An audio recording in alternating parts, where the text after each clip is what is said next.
truth is the most convincing story that maps onto reality, and that's why the central narrative is falling apart. Right now in the United States, people should not be walking around with masks. We must see the central narrative for the fiction that it is. We are Americans. While elections are sometimes messy, this was a secure election. The founders began the fight for human liberty and self-governance, and it's up to us to finish the job. I'll tell you what, we are in a truth emergency right now. This is the end game.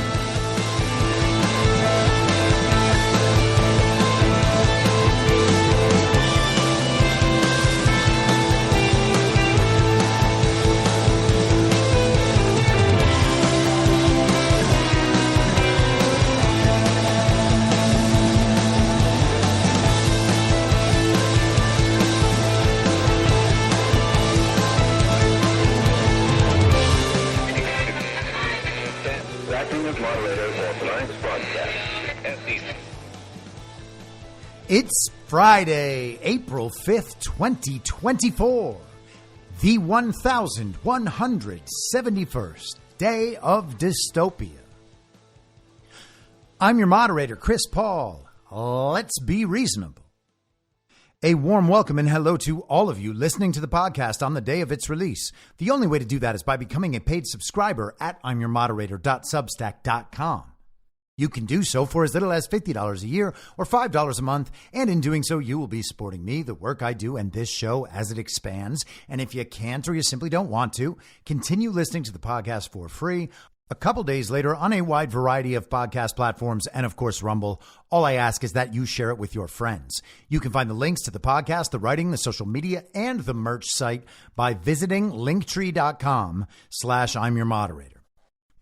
So yesterday we talked about one of the biggest and most dangerous conspiracy theories currently in existence, and that is the theory of devolution presented by my good friend John Harold, also known as Patel Patriot. And I talked about a few scenarios that are being reported right now. We are being told these things around the world are really happening in geopolitics that I believe suggest that the devolution theory or something like it must be true, and that the normie interpretation, accepting as default the official story within the central narrative, is given to us by the television, by the mainstream media, not only does a poorer job of mapping onto reality and inculcating a worldview that allows us to have some idea of where all of this is headed in the future, it actually asks us to accept as automatically true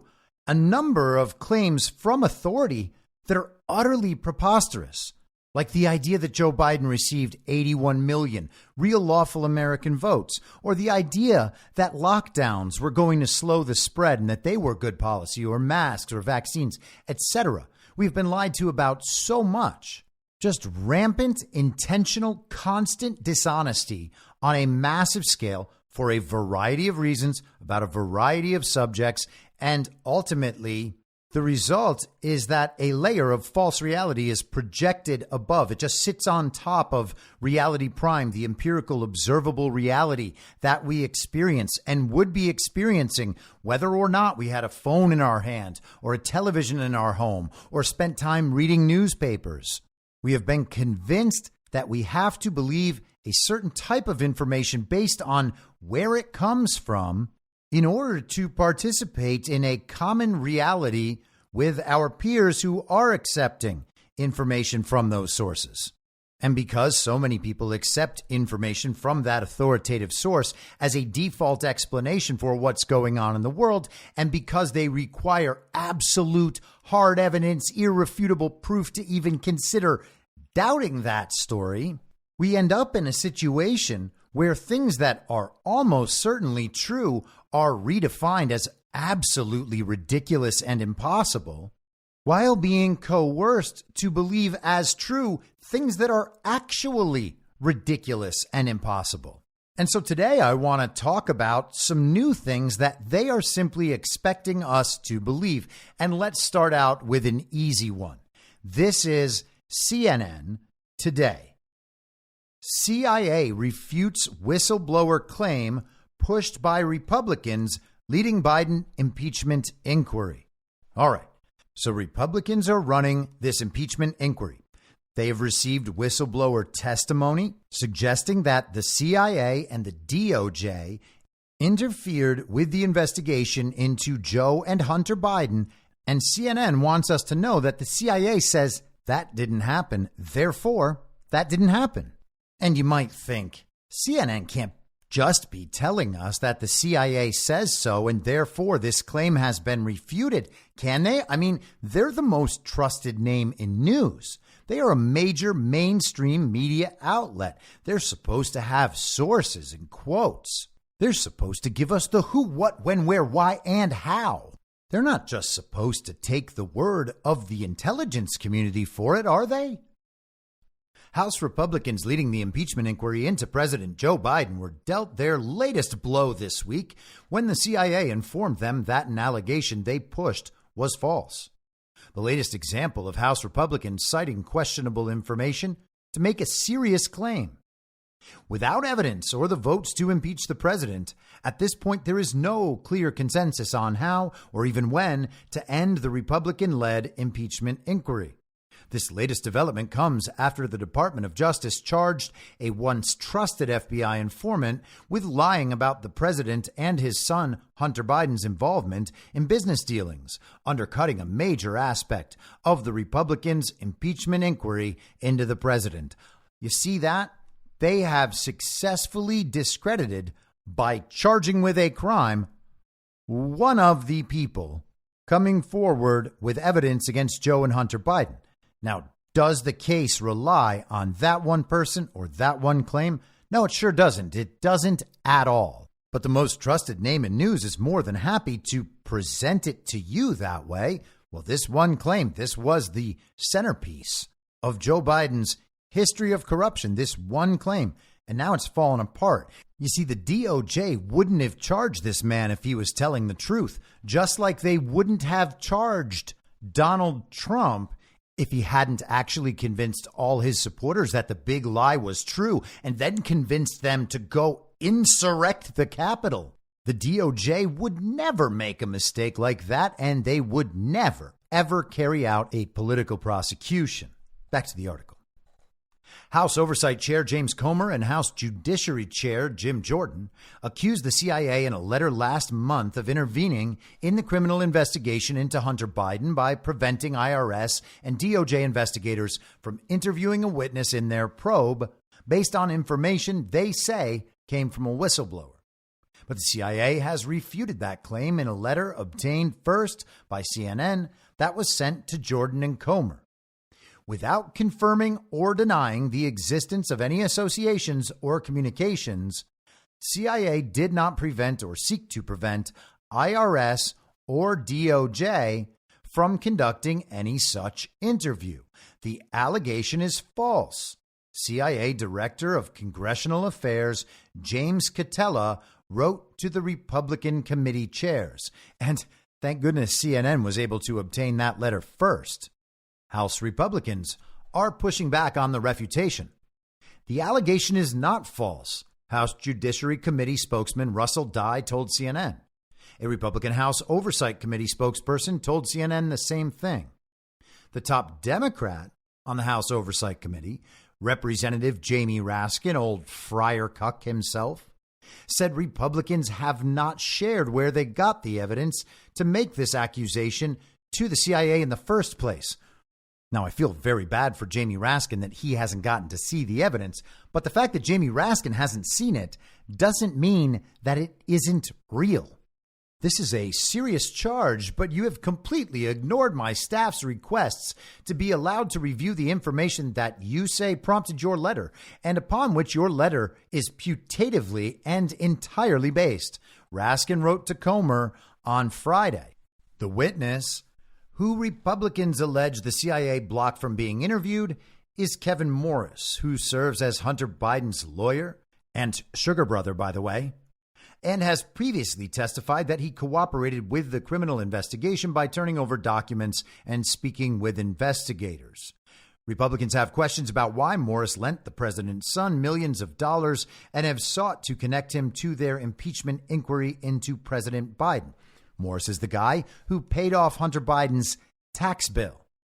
Morris has explained the terms of the $6.5 million in loans and said they had nothing to do with the president.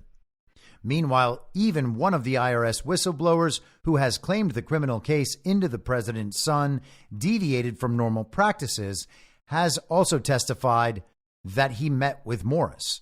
And they're referring to Gary Shapley here and trying to insinuate that because Shapley met with Morris at one point, that means that the IRS and the DOJ did not interfere in any way. So what are we to make of this?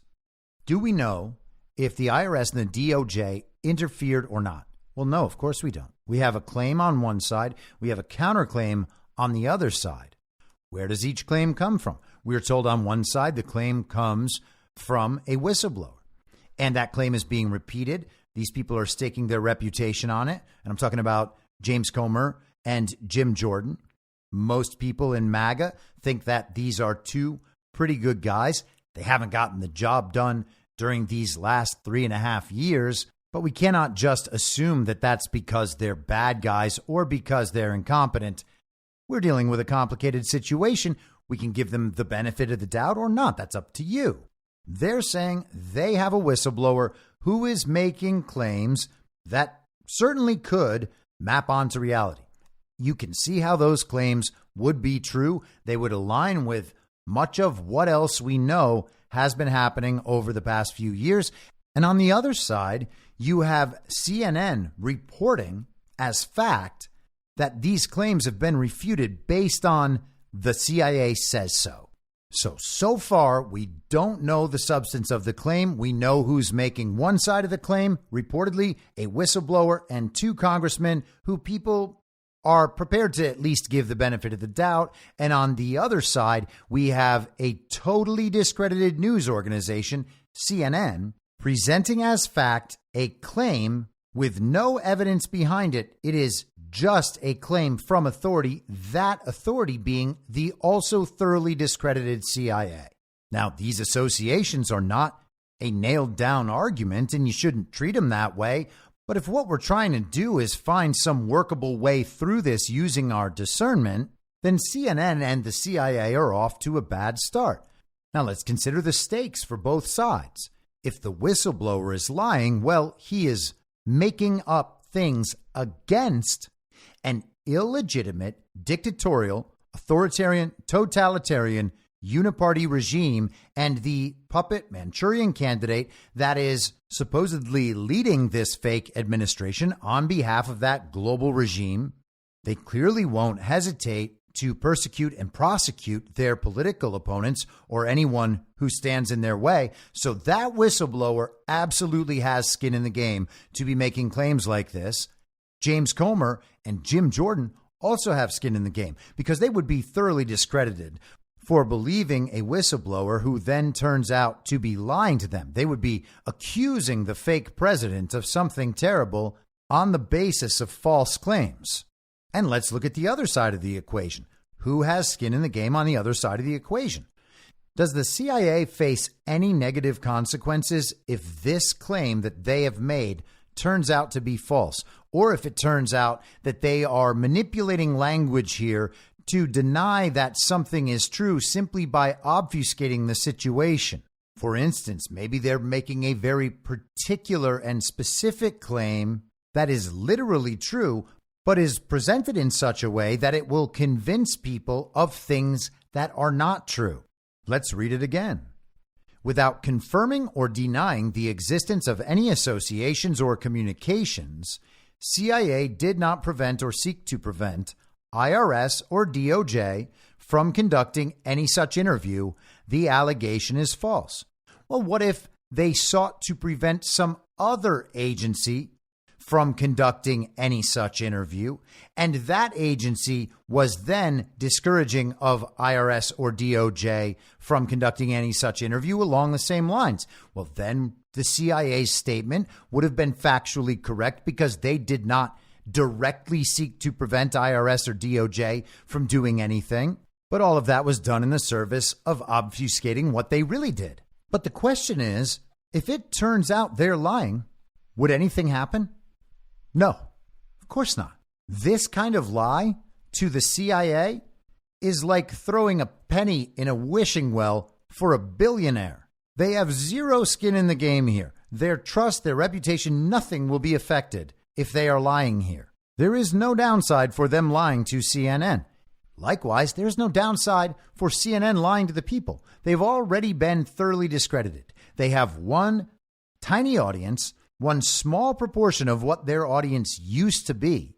And even among that audience, they don't take CNN that seriously. They don't assume that everything CNN reports is factual. They just like that presentation of the central narrative. That's what they connect with. That is how they brand themselves personally. They see those messages. They carry those messages out into the world, repeating the slogans, feeling like because CNN said it, that is enough for them to go on. If a CNN audience member gets proven wrong after having repeated the slogans they saw on CNN, they'll just say, well, it wasn't my mistake. It was CNN's mistake. CNN reported that. I believe them. They are the most trusted name in news. The damage that could be done to CNN's reputation has already been done. It's like when you look at the approval ratings of Congress, you're like 9%. How could this not be 0%? And the truth is, you're just going to have people that can't let go of anything that they used to like or used to believe. People don't want to think about the fact that all of those things they learned from CNN could actually be false. They don't want to go back through each and every one of those claims and vet them. So they'll just keep on going. Those people are not going to care if CNN got this story wrong, and neither is anybody else because everyone else has already left. So again, on one side, we have the whistleblower, Jim Jordan and James Comer, all of them with skin in the game. Their reputations can actually be torn down by being wrong. And you would imagine they could be pursued legally for that as well. And likely would be because the fake president and his illegitimate regime are experiencing an existential crisis, as are the people who control them. It's not like there's something they won't do. And then on the other side, you've got CIA and CNN. No one is going to hold either organization accountable for being wrong or for lying. They could have made all of this up, and there is still no downside. And still, they expect that we will believe them. We will take it on the authority of CNN as they take it on the authority of the CIA. And we're just going to believe them. They expect us to believe them. But let's keep going. This is from yesterday in the New York Post. Bird flu pandemic could be 100 times worse than COVID. Scientists warn.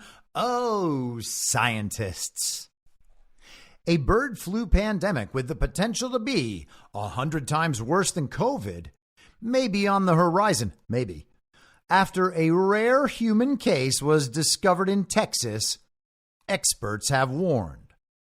The H5N1 avian flu has spread rapidly since a new strain was detected in 2020, affecting wild birds in every state, as well as in commercial poultry and backyard flocks.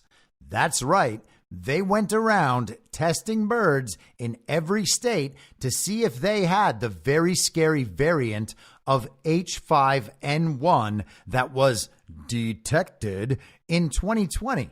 And now it's jumped to a human in a wet market. Oh, if only that human had been wearing a mask. This virus has been on the top of the pandemic list for many, many years and probably decades. Dr. Suresh Kuchipudi, a bird flu researcher from Pittsburgh, said at a recent panel discussing the issue, according to the Daily Mail. And now we're getting dangerously close to this virus potentially causing a pandemic. Now, if that ain't the science, I don't know what is. It's been on the top of the pandemic list for many, many years and probably decades. That is the first scientific claim.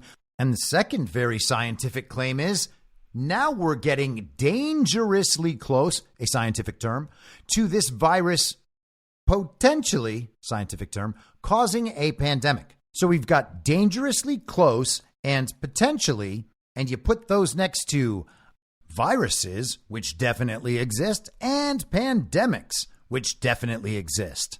How do I know both of those exist? Well, we had a very deadly pandemic just back in 2020, and everything about that was real. Do you know how many cases there were? Millions upon millions upon millions. How did they know? Tests that don't work. But let's keep going with this incredible scientist. He noted that the H5N1 virus has already been detected in species throughout the world and, quote, has shown the ability to infect a range of mammalian hosts, including humans. So therefore, in my view, I think this is a virus that has the greatest pandemic threat that is playing out in plain sight and globally present, Kuchipudi said. John Fulton, a pharmaceutical industry consultant for vaccines and the founder of Canada-based BioNiagara, who organized the meeting, also expressed his concerns. This appears to be 100 times worse than COVID, or it could be if it mutates and maintains its high case fatality rate, he said. Once it's mutated to infect humans, we can only hope that the fatality rate drops. Except here's the thing. We're being told it has infected a human. That human is fine. So right now, its fatality rate is 0 out of 1, at least for this variant. The old variants of H5N1, oh, they're dangerous. But this one, 0 out of 1, which is roughly what COVID's fatality rate was. It had an infection fatality rate equivalent to the average flu. But wait a second. The tests don't work. And the people who died in hospitals and nursing homes at advanced age and with multiple comorbidities, and they had been on the receiving end of a medical protocol that was designed to kill them. There were people who died in car accidents that were counted as COVID deaths. There were people who were murdered who were counted as COVID deaths. There is absolutely no reason not to default to the position that every single COVID death was either an example of medical malpractice or data malpractice. They don't actually have the ability to prove that there were any COVID deaths. Let's go through the statement of Pharma Vaccine Guy once again. This appears to be 100 times worse than COVID. So 100 times 0 is 0. Or it could be if it mutates and maintains its high case fatality rate. Once it's mutated to infect humans, we can only hope that the fatality rate drops. But let's get some more of the official story from the New York Post. Around 52% of humans who have contracted H5N1 since 2003 have died, according to the World Health Organization. And naturally, they are applying the exact same standards here. And we haven't talked about a lot of this in a couple of years, but if you want to have a good time, try to figure out how they can tell which variant a person has. You think they're actually checking every single test that doesn't even work? No, they're not. They're testing far less than 1% of tests. They test a few samples per week and then suggest based on that they are able to test and model and predict the spread of the newest very scary variant. The entire thing is an absolute clown show and farce. Back to the Post. For comparison, COVID currently kills less than 0.1% of those it infects, though at the start of the pandemic, the fatality rate was around 20%. COVID killing 20% of the people it infects at the start of the pandemic. Do any of you remember that? Of course not, because that didn't happen. COVID was present in the United States, if the data is to be believed, since the fall of 2019. And we didn't mask, we didn't lock down, we didn't change a damn thing in our society for 4.5 to 5.5 months after that. The entire time, the very deadly pandemic was just jumping from person to person, spreading as it always does. And no one died. No one died at home. No one fell over in the streets as we were told they were doing in China.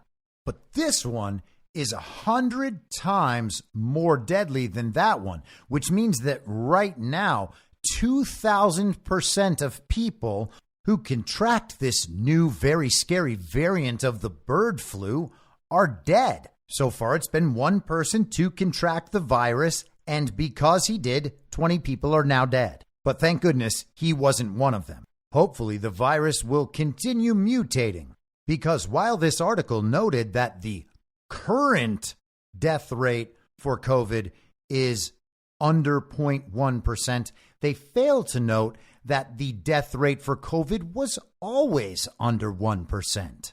And that was based on tests that don't work and a massive fear campaign. 100 times 0 is still 0. And let's just hit a few more spots here. The agency and the whole U.S. government is taking this situation very seriously. CDC Director Mandy Cohen told the Washington Post, they're very concerned because it's been found in cattle. And of course, that one person contracted this very scary variant of this very deadly pandemic. His only symptom so far has been pink eye, but that's sort of dead. I mean, you're at least kind of out of commission for a little while, or I mean, at least it's not like you want to go to the opera with pink eye, you know? It's like basically dead. Mandy Cohen maintained that the virus does not pose much of a risk to the general public, noting that the dairy worker was in direct contact with infected cattle, and the USDA said there are currently no changes that would make it more transmissible to humans. Thank goodness. But it's still worrisome because just last week it wasn't in cattle and now it is. And you know, once it's in cattle, it's going to affect those humans because humans, they just can't keep their hands off of those cattle. If the virus does mutate enough to infect humans, it could spread rapidly. The European Food Safety Authority warned on Wednesday, according to Fox News.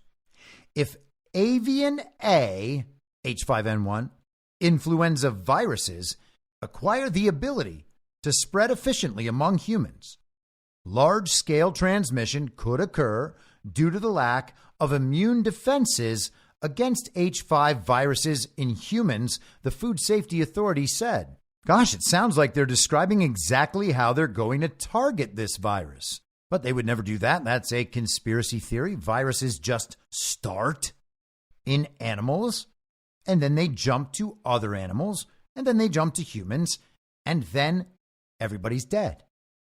To prevent any potential spread, the U.S. is already testing components used to create a vaccine for the virus. And 2 candidate vaccine viruses appear to be well matched to protect against H5N1, the Washington Post reports. White House Press Secretary Karine Jean-Pierre also said the Biden administration is monitoring the threat. We take the health and safety of the American people seriously, she said at her briefing on Wednesday. It is very important to this president. Our top priority is to keep communities healthy, safe, and informed. Now, we have heard about avian bird flu H5N1 many, many times over the years. In fact, Dr. Joseph Mercola wrote a book about it in 2006. You can still find this book on Amazon. It's called The Great Bird Flu Hoax. The description on Amazon: the U.S. government is now practically screaming that a new avian superflu will likely kill millions of Americans. The mainstream media is entirely on board, as are drug companies and other corporations poised to benefit immensely off the paranoia. But there is no coming bird flu pandemic. It's an elaborate scheme contrived by the government and big business for reasons that boil down to power and money. Presenting eye-opening evidence that casts serious doubt on the truthfulness of reports about the virus's ability to transmit and its mortality rates around the world, renowned physician Dr. Joseph Mercola reveals the secrets about the great bird flu hoax. In compelling fashion, he provides you the real facts you need to know to protect you from a far greater ill, corporate and governmental greed. And this sounds exactly like the scenario we face right now, except he published this 18 years ago, and we have already seen that same thing play out with COVID. Now, there are people out there, and maybe people who have just started listening to my show in the last year or the last few months, who still think that we had a very deadly pandemic. The pandemic of 2020 was virtue signaling, fear, and retardation, and absolutely nothing else. The idea that it is worth destroying society in a failed attempt to make sure people cannot become infected with a disease that can't kill them is one of the worst ideas and worst decisions humans have ever made throughout human history. The globally recommended response to the COVID pandemic was the worst scientific, political, and moral disaster that the world has ever seen. But here we are in an election year, and they are running the same playbook. They're even telling us they have vaccines ready to go. But let's think back to 2020. We were told that the coronavirus, COVID-19, SARS-CoV-2, came from a cave in China where bats live. That bat was brought to a wet market in Wuhan, and someone bought some bat soup and got infected with COVID, and then infected a friend, and that friend infected 3 friends. And all of a sudden, if you don't put a mask on while you walk to the bathroom in a restaurant, you're killing someone's grandma. That very deadly pandemic happened naturally. It just sprang forth spontaneously from nature, and it absolutely did not come from the Wuhan Institute of Virology that was experimenting with viruses right down the street. And it definitely won't happen this time either. It's just nature. This is just what nature does in an election year. And the thing is, you've got to trust the science. You cannot doubt the science. If you do doubt the science, you are a conspiracy theorist. Just listen to what the Associated Press said in 2022. May 17th, 2022. Conspiracy theorists flock to bird flu, spreading falsehoods. The AP wants everybody to know that not only is bird flu real, it's very, very dangerous, particularly to birds. And because of that, you don't want it to happen to humans. You gotta trust the science when it comes to the birds. Even if you think humans are going to be okay, you got to know it's very real for the birds. So they interview a bunch of chicken farmers who say, yes, it's very real. No one could ever doubt the science on this. We witness it every day. From the article, while it poses little risk to humans, the global outbreak has led farmers to cull millions of birds and threatens to add to already rising food prices. You see that? Bird flu also explains inflation in food prices.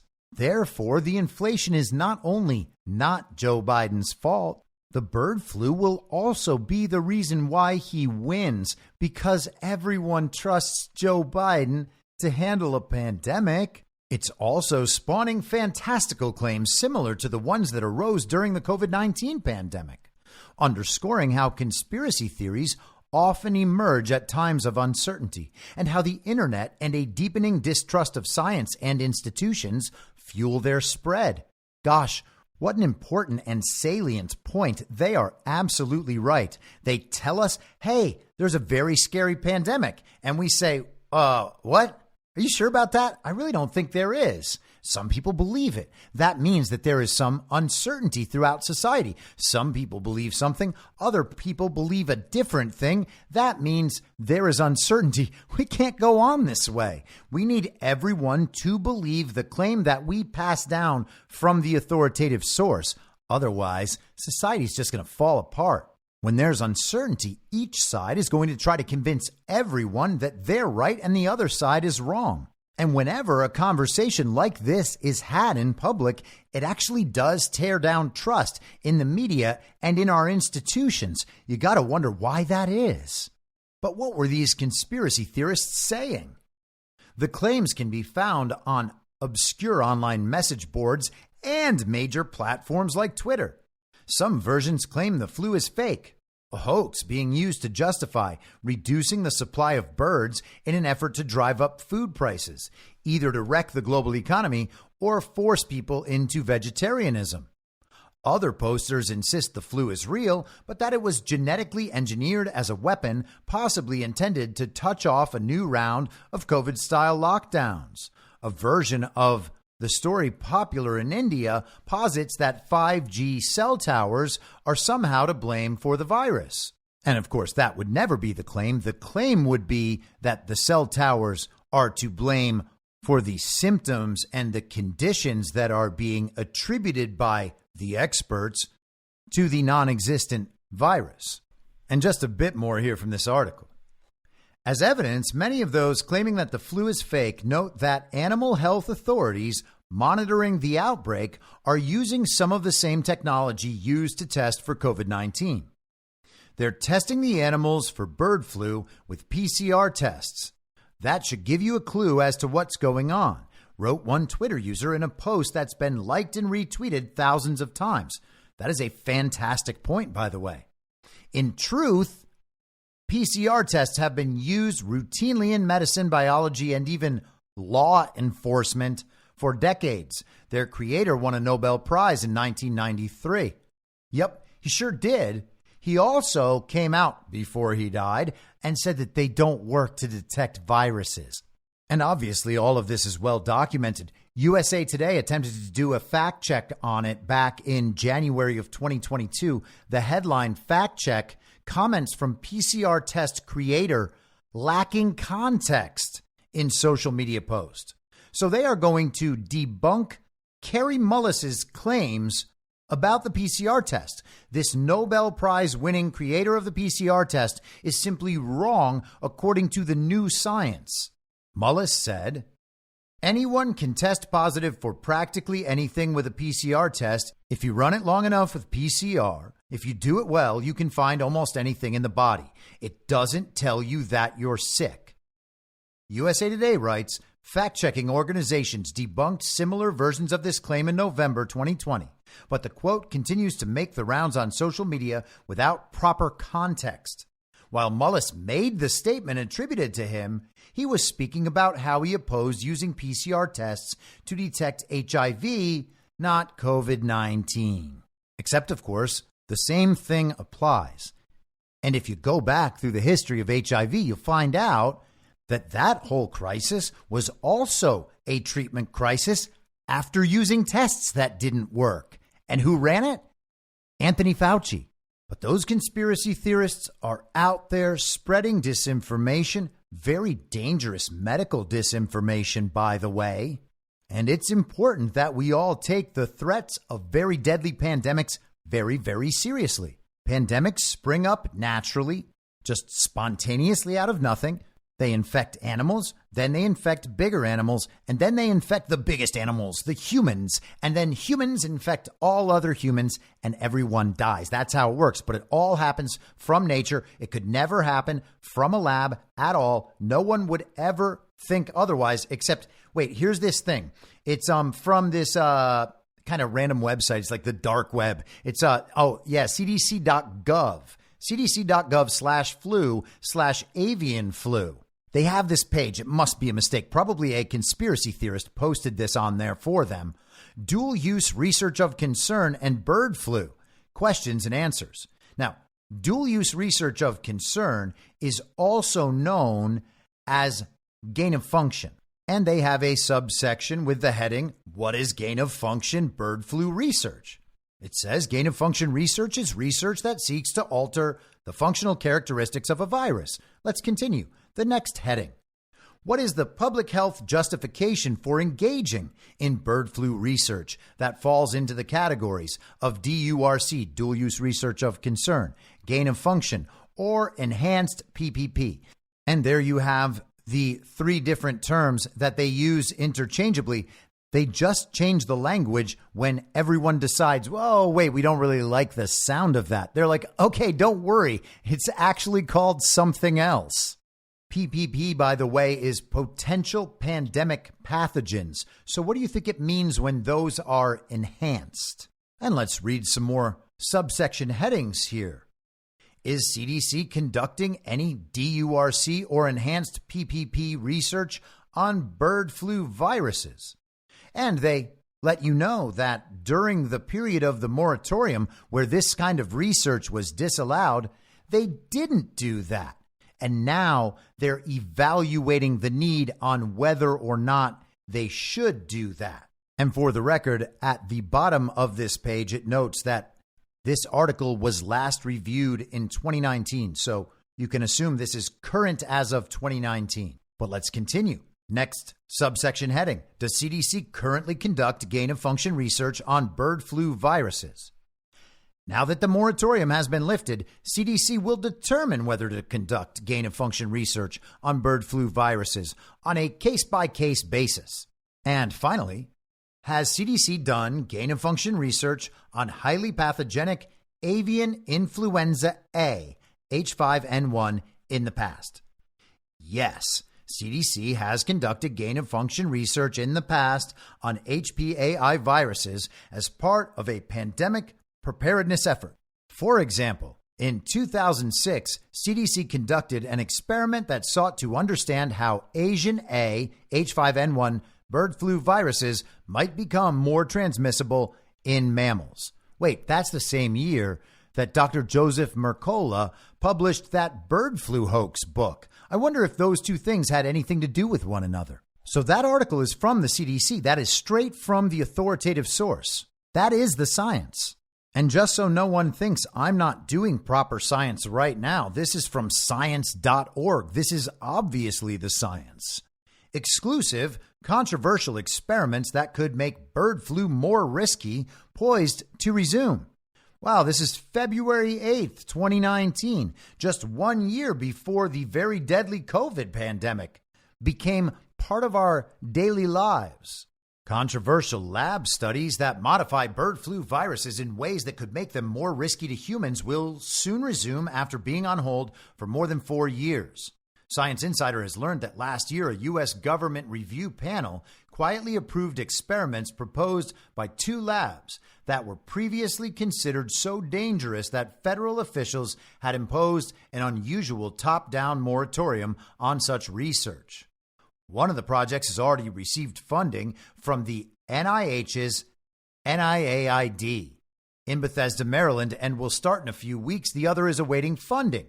Now, the National Institute of Allergy and Infectious Diseases is once again Anthony Fauci, or at least it was. Obviously, Fauci is now retired.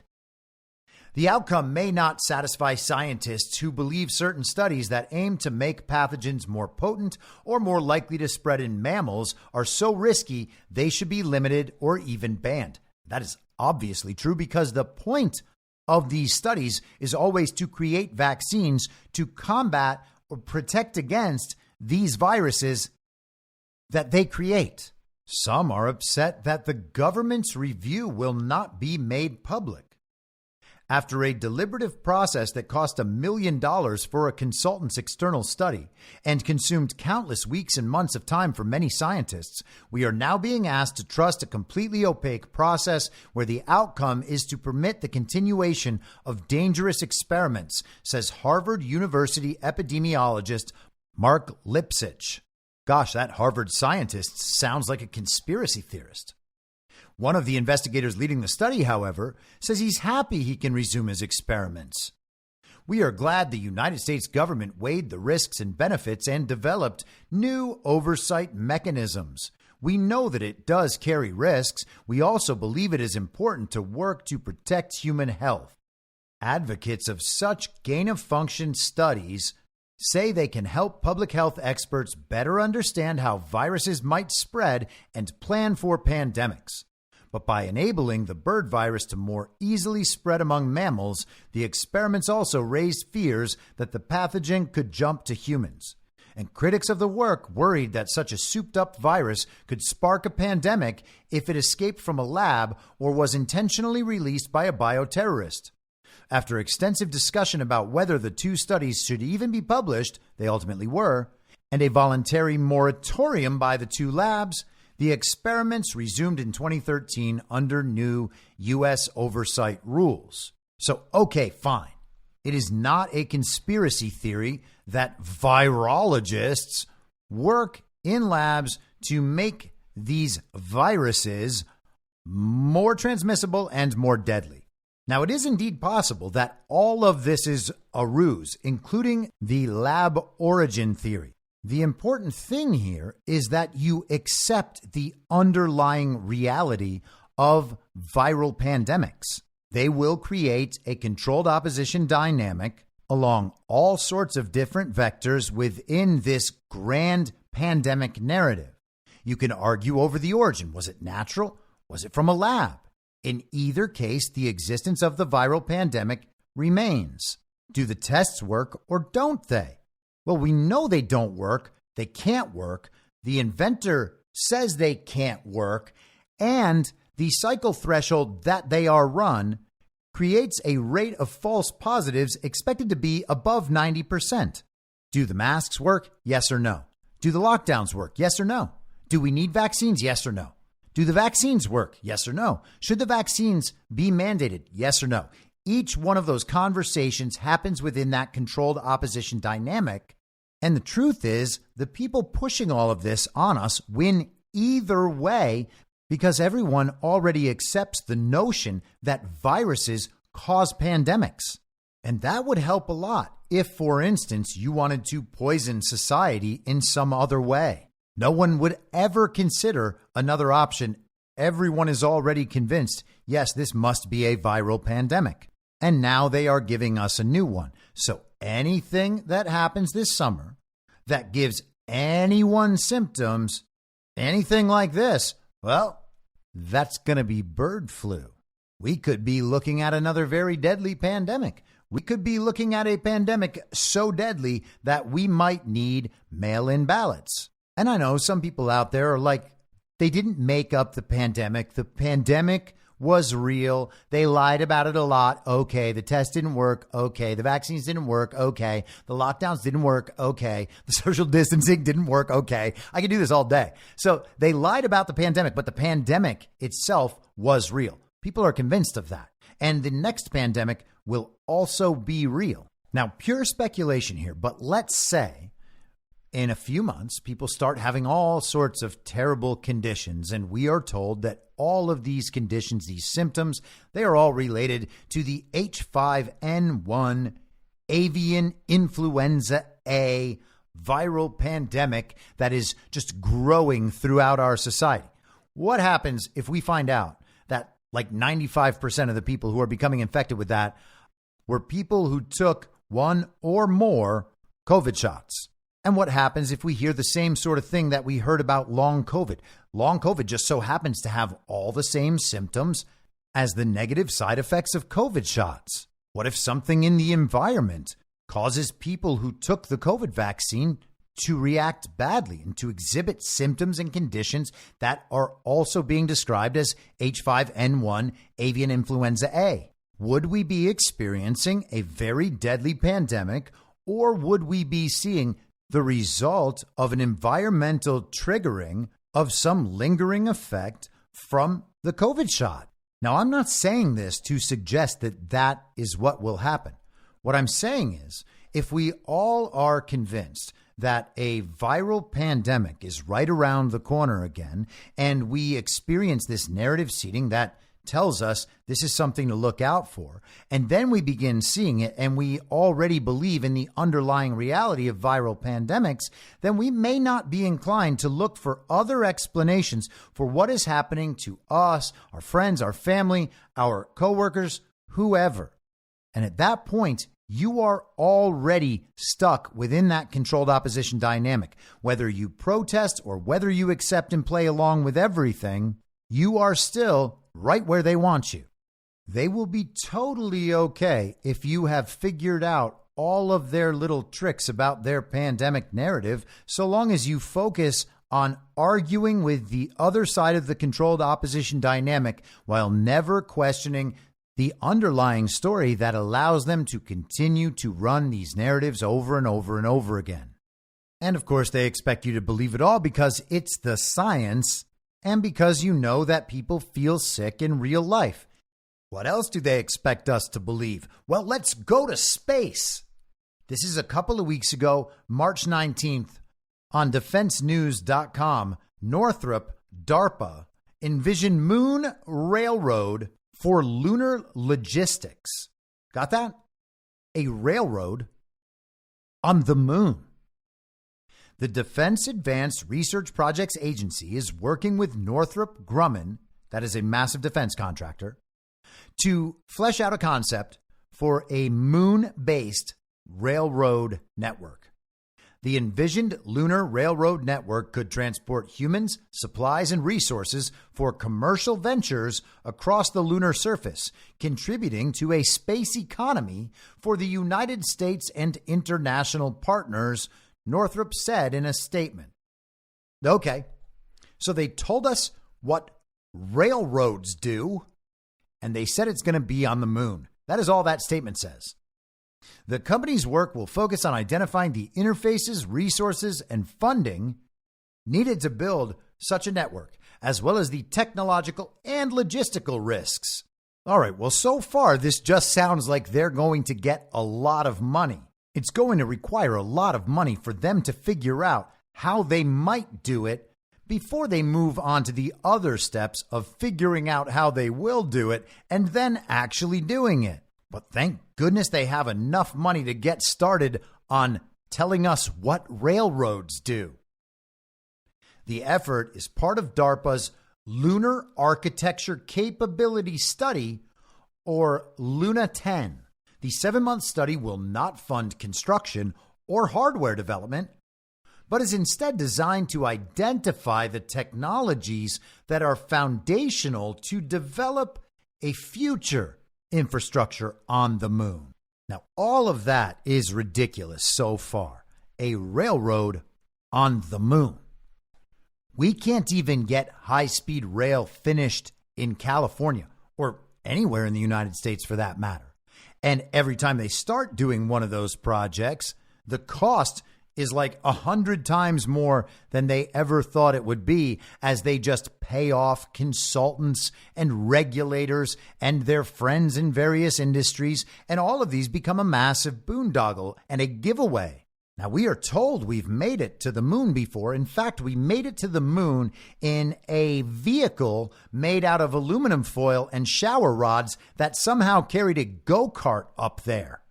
And then they set up a camera, filmed the whole thing, got back in the vehicle made out of shower rods and aluminum foil, and flew all the way back to Earth while leaving the camera there. And it just continued to broadcast. How? We don't know. They must have brought 2 used soup cans with a string between them, just a really, really long string. And through that, they sent the audio and video back to Earth. That's how we know that they definitely landed on the moon. Now, unfortunately, they were not able to get back to the moon for a long time. Like 50 years, no moon landings. Turns out we lost the technology. And that sucks for the science. I mean, the science usually doesn't make mistakes like that. Sure, they told us masks worked and that social distancing worked and lockdowns worked and vaccines worked. And they were obviously intentionally wrong about all of that.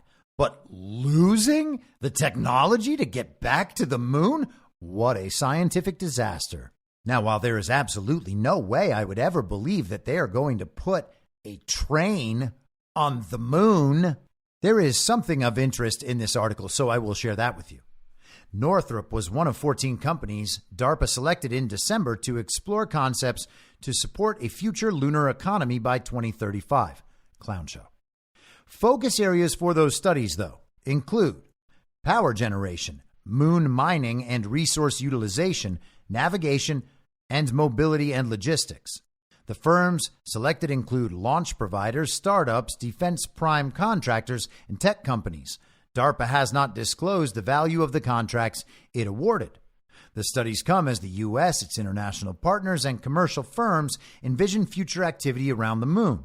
In recent years, DARPA and the Air Force Research Laboratory have started several programs to explore logistics and satellite sensing in a lunar environment. Now, while I will make fun of this project, I'm not going to make fun of all of this stuff. It actually is good to study things, and there are things going on in the sky, even if we are not going to put a railroad on the moon. We still have satellites in the sky transmitting energy and information, a growing network of those placed there by Starlink, and SpaceX is quite possibly building out a parallel energy and communications infrastructure.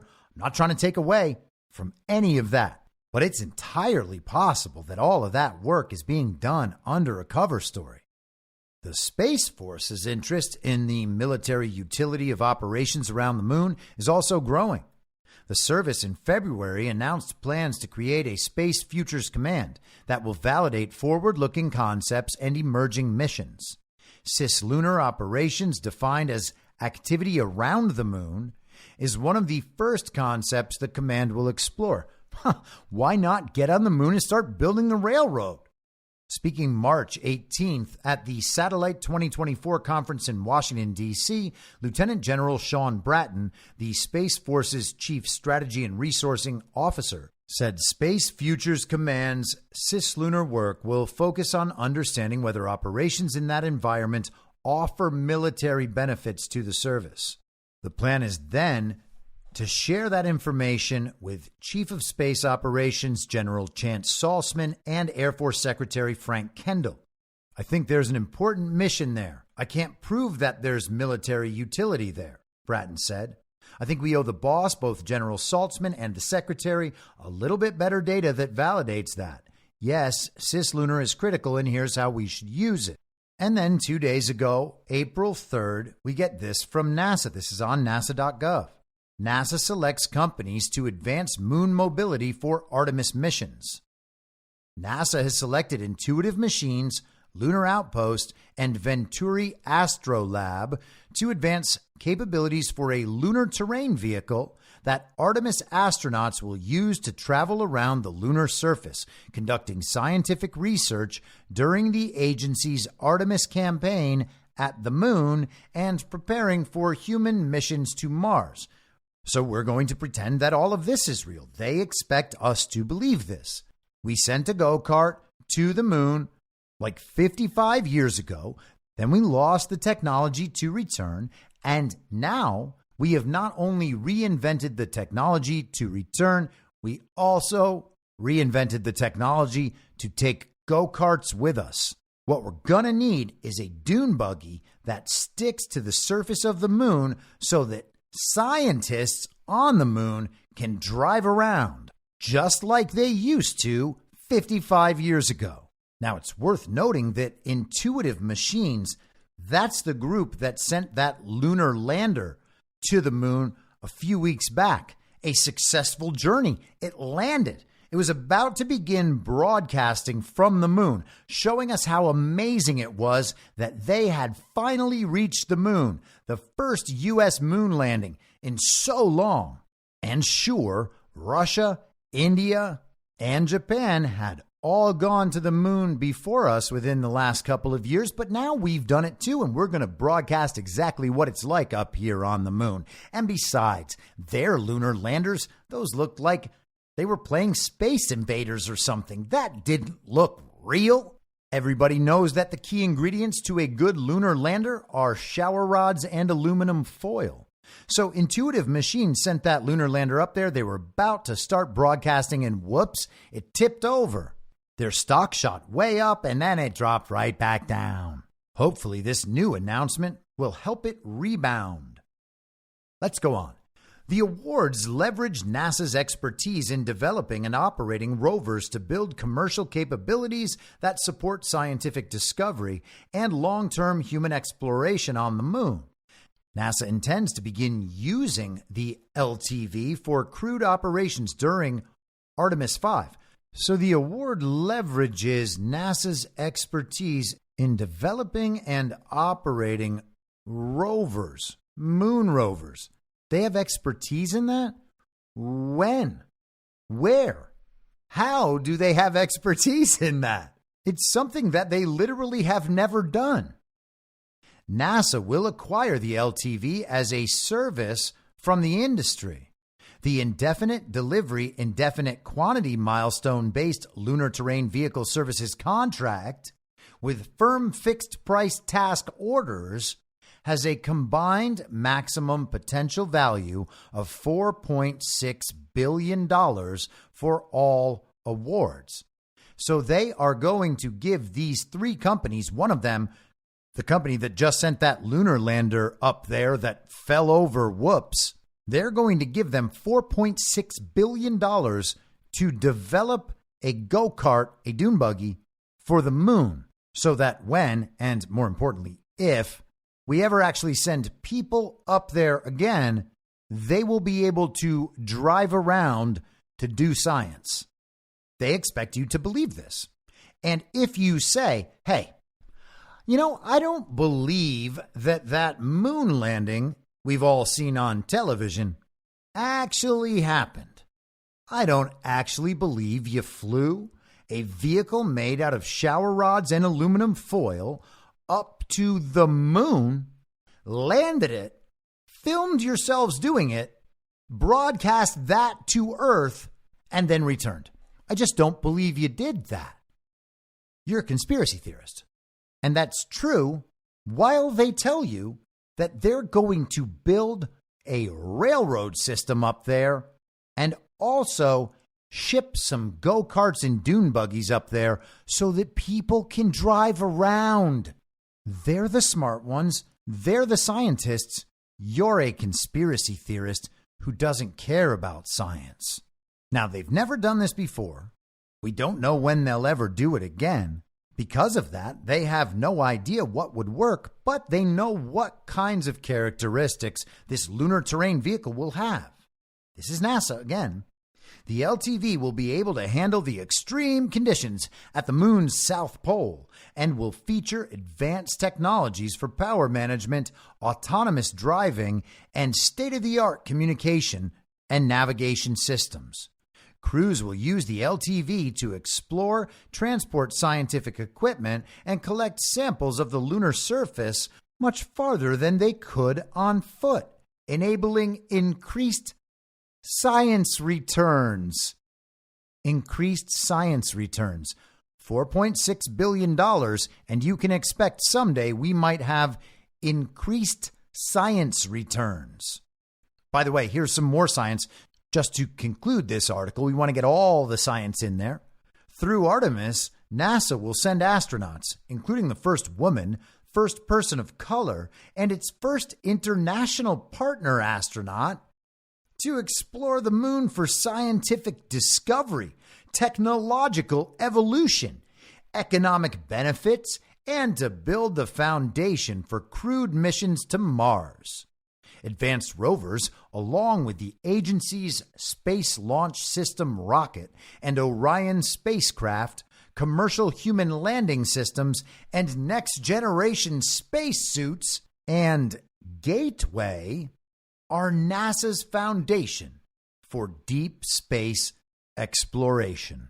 They expect you to believe that. But that's not all. This is also from April 3rd. This is Time magazine. Why the White House wants the moon to have its own time zone. Ever wonder what time it is on the moon? Soon there will be an answer to that question. Hey, the answer for absolutely everyone is no. No one has ever wondered what time it is on the moon. The White House on Tuesday directed NASA to establish a first ever unified standard of time for the moon and other celestial bodies by the end of 2026. Gosh, I hope they have enough time to make up what time it is on the moon. As part of a push by the U.S. to set international norms in space. All our norms have been destroyed here in the United States because of Donald Trump and his MAGA extremists. So we've got to set up some international norms in space. The prospect of a lunar time zone comes as the U.S. and private companies are rushing to send astronauts to the moon in the coming years, some hoping to deliver internet services to the lunar surface and expand exploration efforts. And listen, guys, if the dark side of the moon conspiracy theories are correct and there's a base up there, all right, you got me. But here's the thing. All of this is so retarded, and the claims on the other side so improbable, that you are the conspiracy theorist for believing any of this, not me for denying it. Let's stop being ridiculous. This is a Nazi propaganda organization that operates as though it is our greatest scientific institution ever. They have provided us with all of our scientific advancements forever. Therefore, they really do go out into space and land on the moon and build railroads there and design little dune buggies so they can drive around collecting science, increasing science returns. And I'm real sorry to make fun of the science in this way, but there's no proof that they have ever done any of the things they have claimed to do. They launched the Challenger rocket that blew up in the sky with the entire nation watching the television. They told us that all of the astronauts inside it were going to go live on the International Space Station. The rocket blew up in the sky, and those astronauts just kept on living here on Earth. What thing did they definitely do? Until you can prove that absolutely beyond question and beyond a shadow of a doubt, I am not required to believe any of this nonsense. And the more they lie about it, the less likely I am to believe even the underlying stories that they claim are true.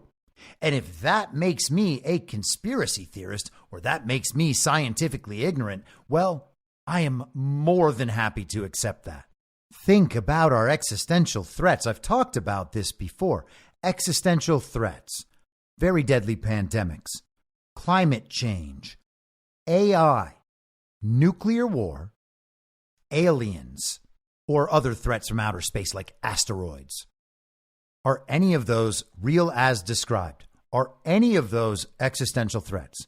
There is no reason to believe that any of them are, that any of the threats are as described, which is not to say that none of those carry a threat in any way. AI, of course, absolutely does carry a threat with it.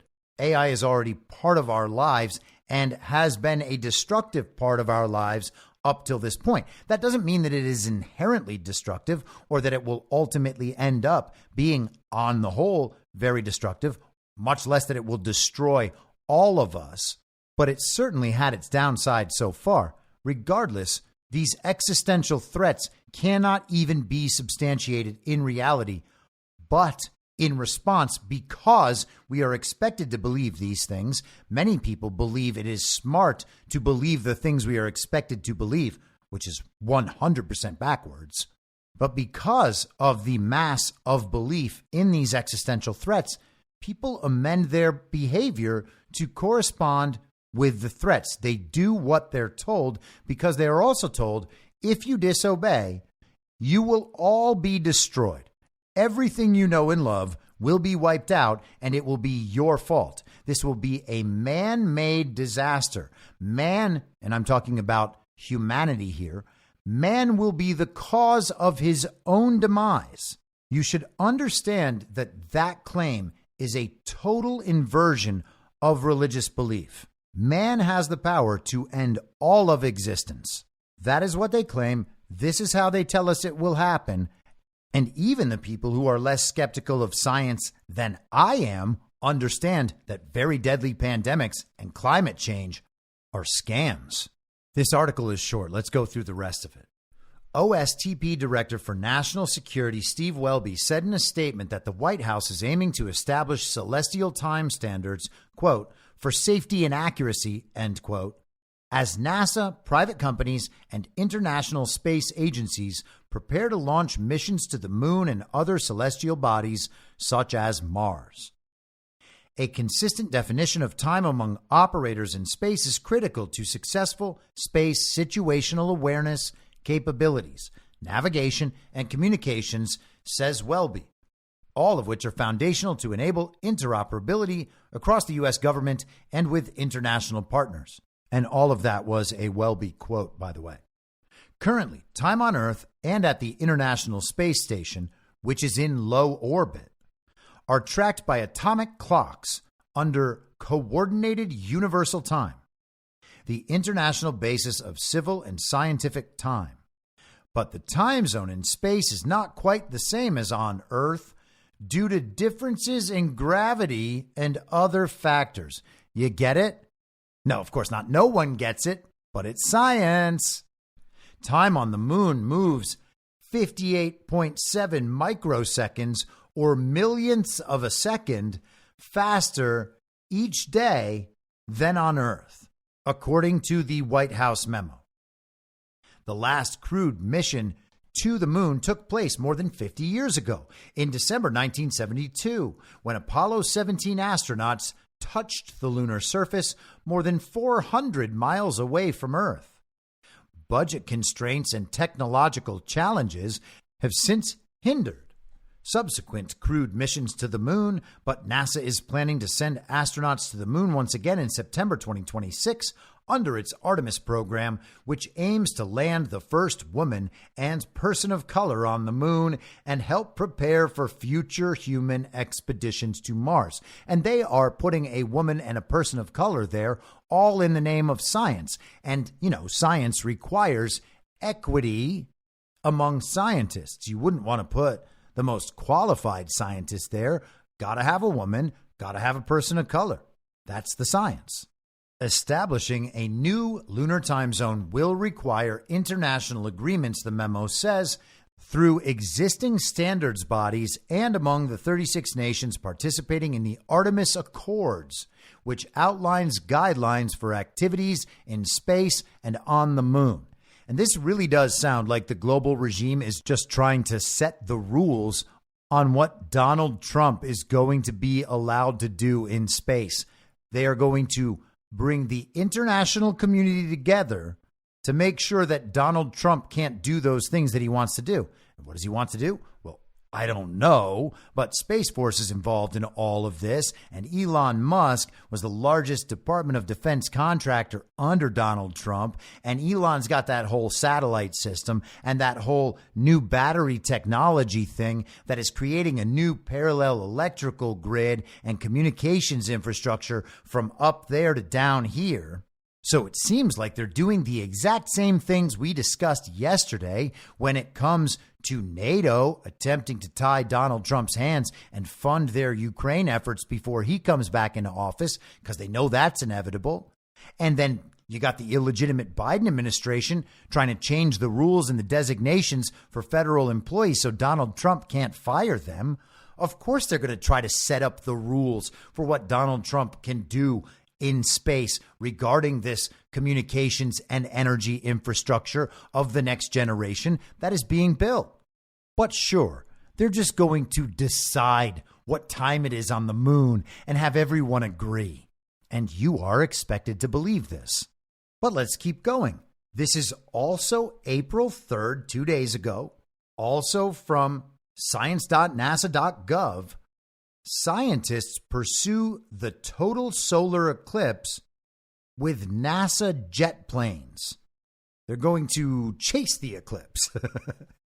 The April 8th, 2024 total solar eclipse will produce stunning views across North America.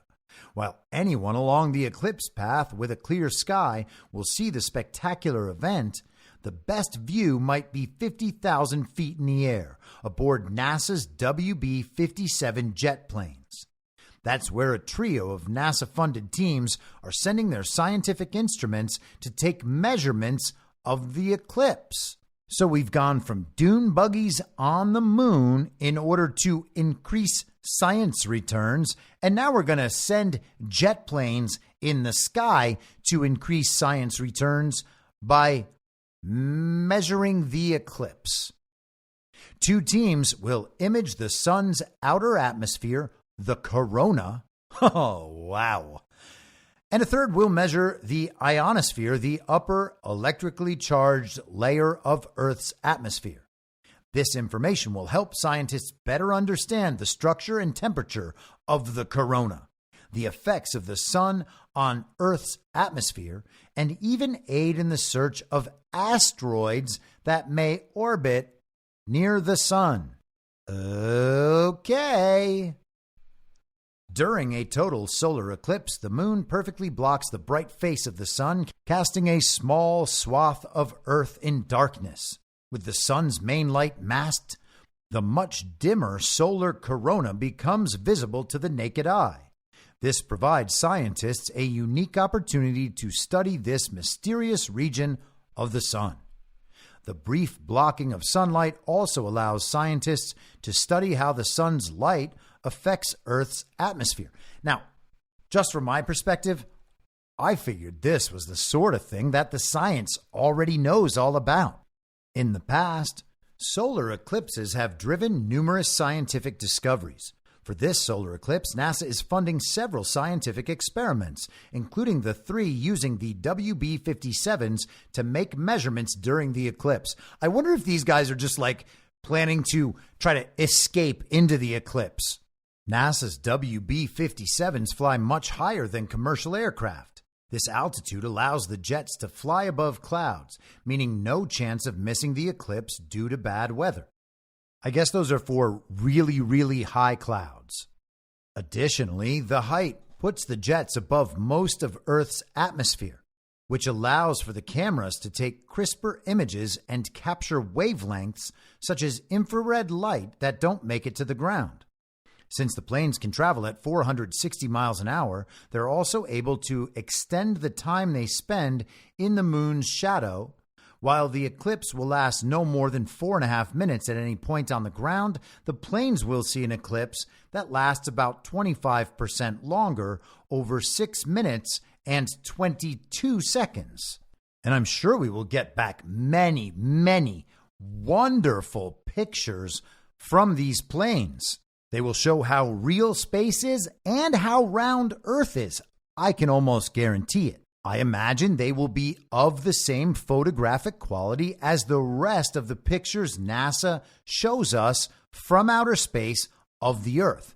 Now, the only problem with those pictures is that each and every one of them is completely and totally fake. They are all artist renderings or computer renderings, but at least that's what they say it looks like. And you are a conspiracy theorist if you don't believe that that artist's rendering that they sell us as a real photograph is actually a real photograph. It's amazing that saying, hey, I think there's at least a chance that it doesn't actually look like those fake pictures show us. Somehow people can't handle that. But let's get back to NASA here. By extending the duration of totality, we are increasing the duration of how much data we can acquire, said Shadia Habal, a researcher at the University of Hawaii who leads one of the WB-57 eclipse experiments. Habal's experiment will fly spectrometers, which record specific wavelengths of light and cameras. The instruments will measure the temperature and chemical composition of the corona and coronal mass ejections, which are large bursts of solar material. With this data, scientists aim to better understand the structure of the corona and identify the source of the solar wind, the constant stream of particles emitted by the sun. Habal hopes the results of their study will help differentiate between different competing models of how the corona is heated. This light is our best probe short of sticking a thermometer in the corona, Habal said. Got it. So we can't get close enough to the sun to know what it is. The next best option is taking pictures of the sun while it's blocked from a little bit higher than commercial airlines already fly. This time, an improved camera setup will allow measurements in more wavelengths from infrared to visible light that will hopefully reveal new information about structures in the middle and lower corona. The observations taken with a high-resolution, high-speed camera could also help study a dust ring that circles the sun and help search for asteroids that may orbit near the sun.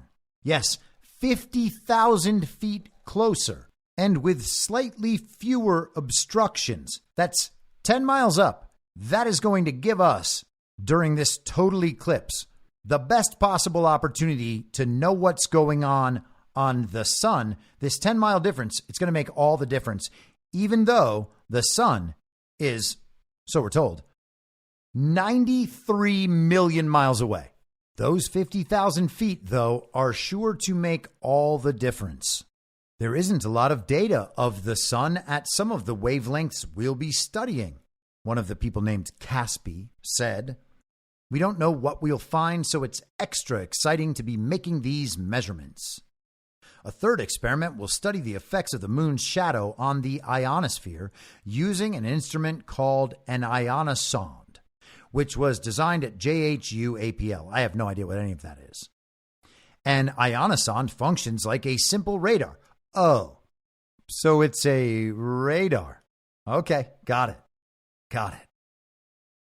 The device sends out high-frequency radio signals and listens for their echoes rebounding off the ionosphere, which allows the researchers to measure how charged the ionosphere is.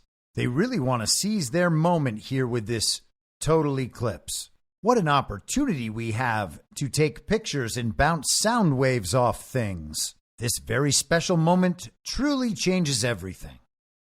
The eclipse basically serves as a controlled experiment, said Bharat Kunduri, leader of the Ionosphere Project and a research assistant professor at Virginia Tech in Blacksburg, Virginia. It gives us an opportunity to understand how changes in solar radiation can impact the ionosphere, which can in turn impact some of these technologies like radar and GPS that we rely on in our daily lives. Now, developing those are good things. Congratulations, science. You're going to nail it. Now, I don't know why this is a controlled experiment. This is a situation that doesn't happen for decades at a time. But hey, all science is good science. I like research. For real, I know I'm making fun of all this, but I do like research.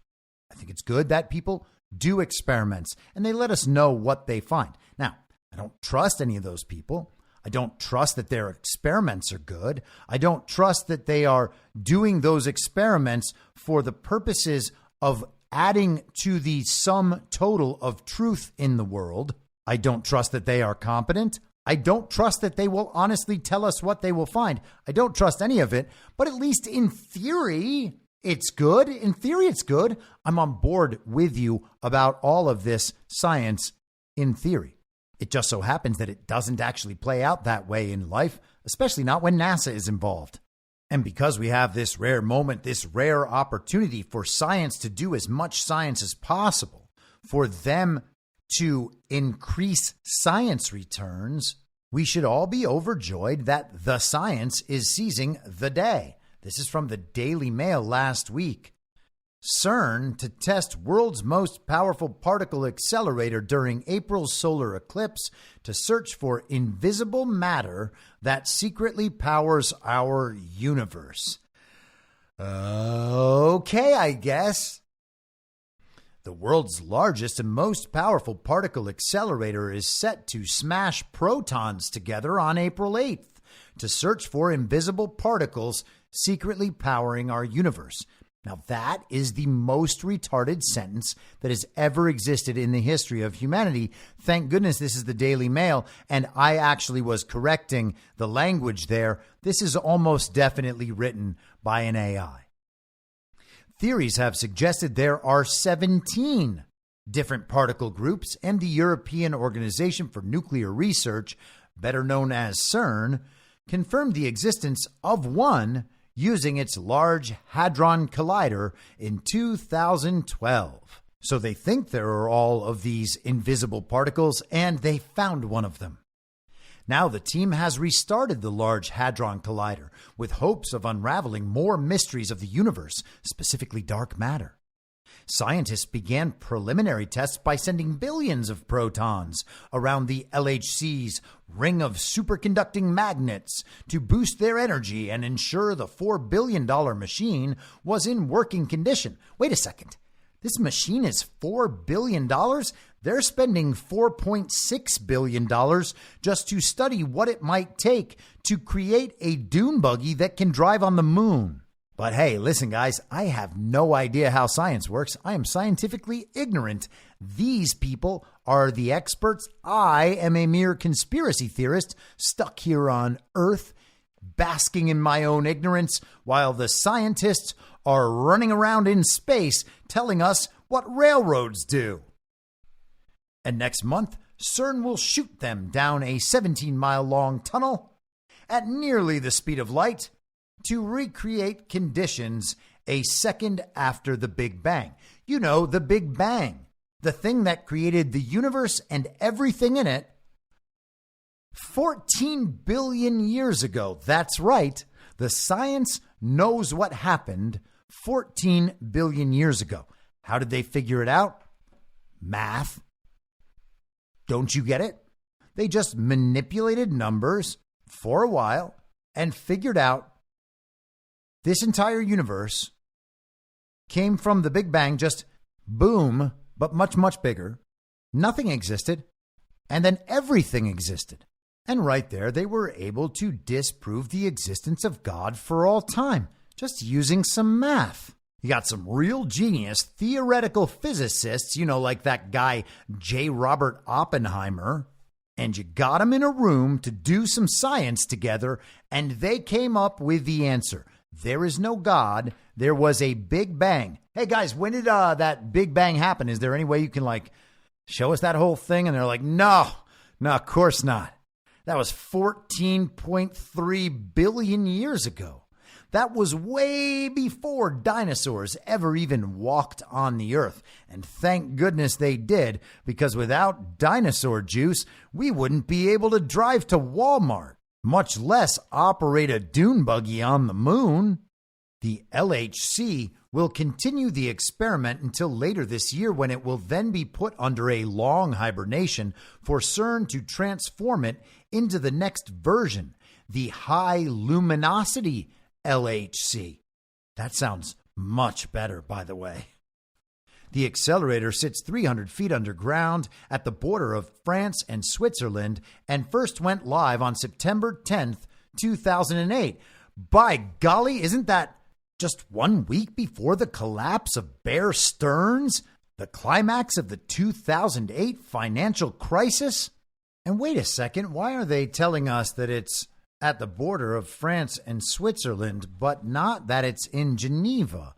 Geneva, by the way, is the location of not only CERN, but the International Labor Organization, the International Committee of the Red Cross, the United Nations High Commissioner for Refugees, the World Meteorological Organization, the World Trade Organization, the International Telecommunication Union, the World Health Organization, and the World Intellectual Property Organization. And oh yeah, they got the World Economic Forum there too. So yep, it's basically one of the centers of the global empire. Thank goodness that's where they're going to locate the God particle. It's a good thing they're getting that system going on April 8th, the same day that we have the total solar eclipse, because the science says you got to figure out what's going to happen if both of these things are on at the same time. And if something does happen, then we're going to be like, oh, it was those two things happening at the same time. So if we get aliens, if we get the full Project Blue Beam event next week, everybody's going to be like, yep, those are aliens. We had the total solar eclipse and we had the CERN thing at the same time.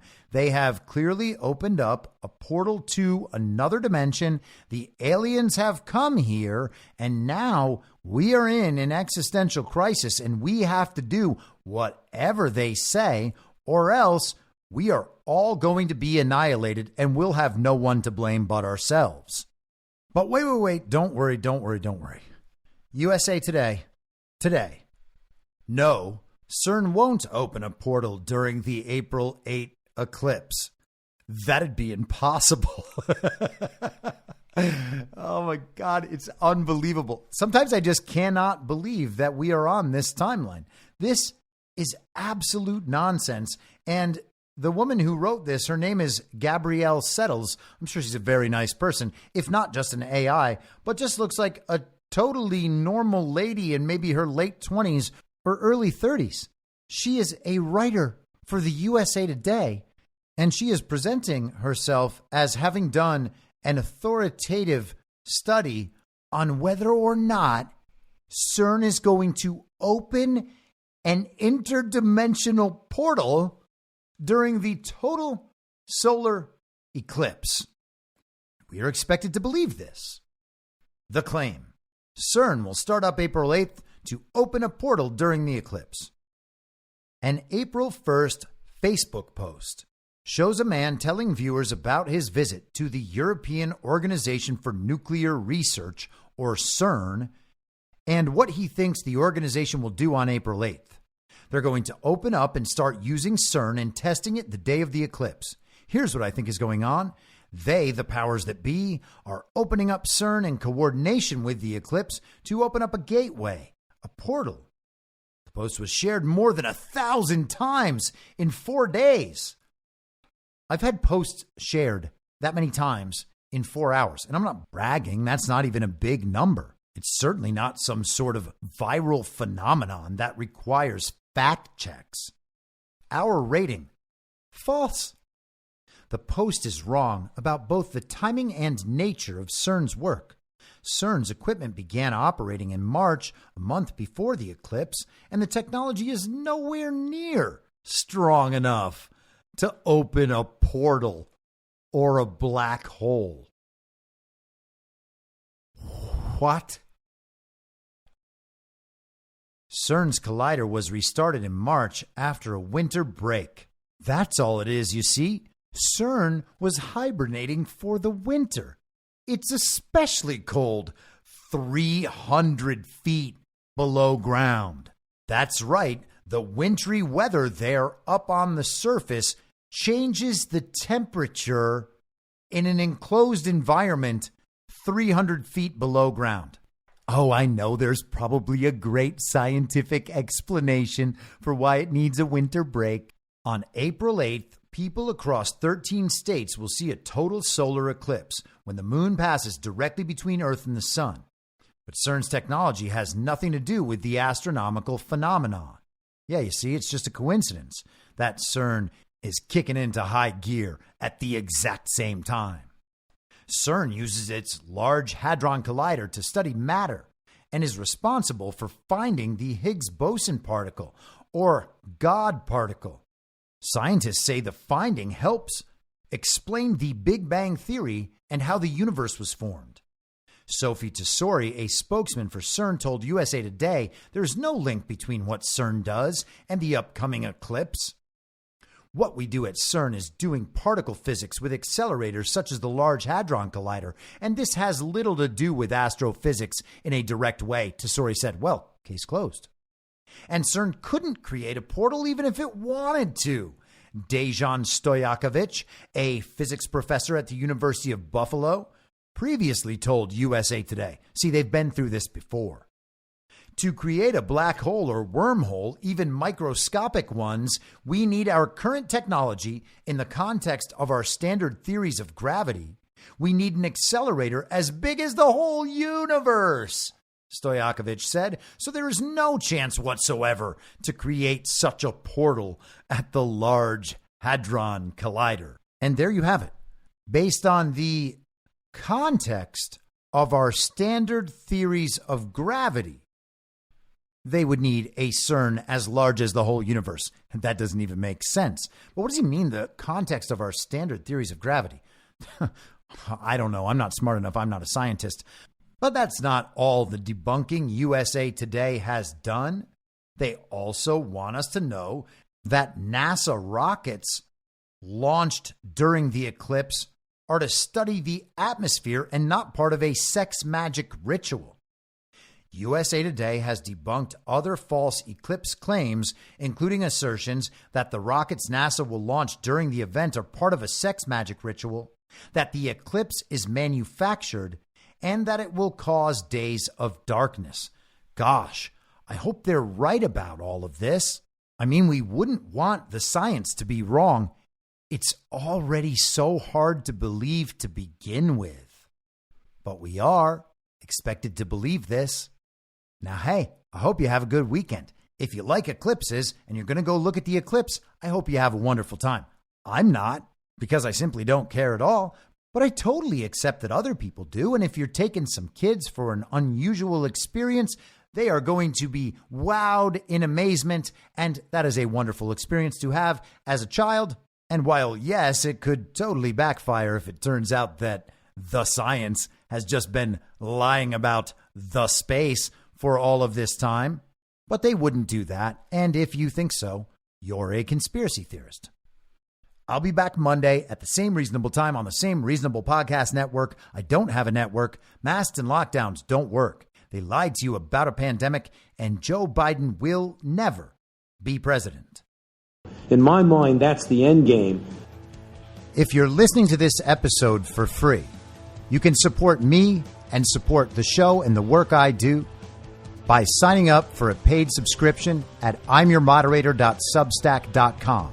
You can do so for as low as $50 a year or $5 a month. Comes out to under a quarter per episode, and you'll blast right through the paywall for all of the writing.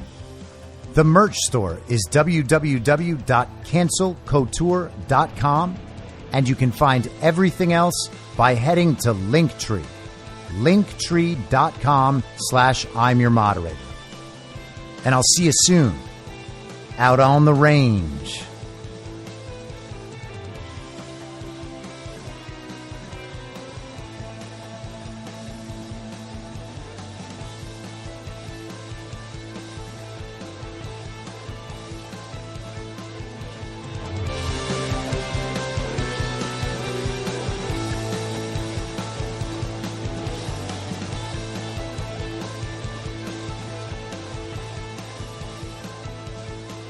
It's